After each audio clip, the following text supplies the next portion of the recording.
So what we're going to be learning now is how to get rid of the junk. Okay, clear? So the first thing you have to integrate is that getting rid of the junk, which is a big deal, only happens because God lets it.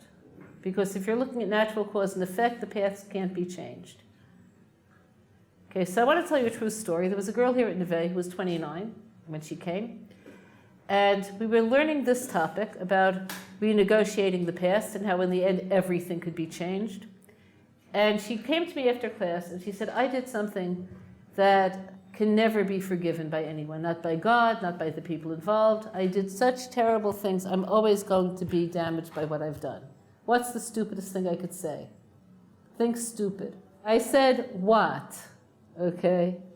So she told me when she was 19, she was in a decent university, I don't remember where, it was either Princeton or Stanford, but a good university. And she had a literature professor who was relatively young, a man in his 40s, good looking. Any of you have had good literature classes in university? So could you see where a young literature professor could charm you off your heels? They're articulate, they're passionate, the whole works. So she liked him a lot, and he liked her. Now for her, it was an adventure. Like falling in love with someone so interesting, so, okay? And she didn't expect it to lead anywhere. To her, it was fun. Okay, so in her mind, she figured, I know how this is going to end. The term is going to end. He's going to say to me, Belinda, which isn't her name, Belinda, let's have coffee. And then we'll go to some really quiet coffee place, and he'll lean over the table and say, Belinda, you could do better than this. I'm almost twice your age. You need somebody young, somebody who has more, somebody, okay, and translate what he's saying. What's he saying? How do you say that in regular English? Bye. Okay. So he'll say bye poetically. And then the expectation is I'll take out my tissues and I'll say, but this has been the most beautiful 6 months of my life. Okay, that's how she figured it'll end. Well, how do you say what she just said in English? Okay, bye. Okay. So things happened as she predicted, sort of. Like he invited her out to a small restaurant. It's in the evening, there's a candle on the table. He says his lines, and then he said something else. He said, and now we could marry.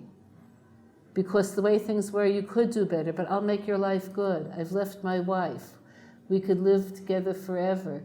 This half year will never be forgotten. Be her. Now what would you do?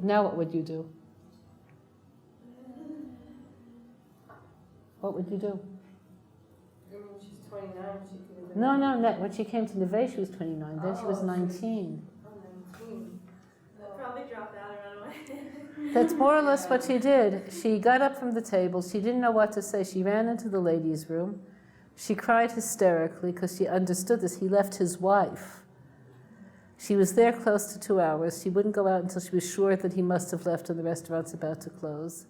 She never went back to university. She forfeited her tuition, her degree. She couldn't bear the idea of even being in the same campus where he was. Okay, and then she was in Neve, and now she's 29. Okay, and she researched what the end of this was. He did divorce. His wife did have a breakdown. His kids are messed up. Okay. So she said, how could I possibly change anything? On the outside, could she change anything for him, for his wife, for the children? No. So the only possible change is the inside, but she didn't believe that could happen either. So I told her, honestly, that this is too big for me. But as things happened, I was going to Tzfat soon. And I decided to take her to one of the major rabbis there, Rav Koenig. So he heard her whole story. I was translating for her.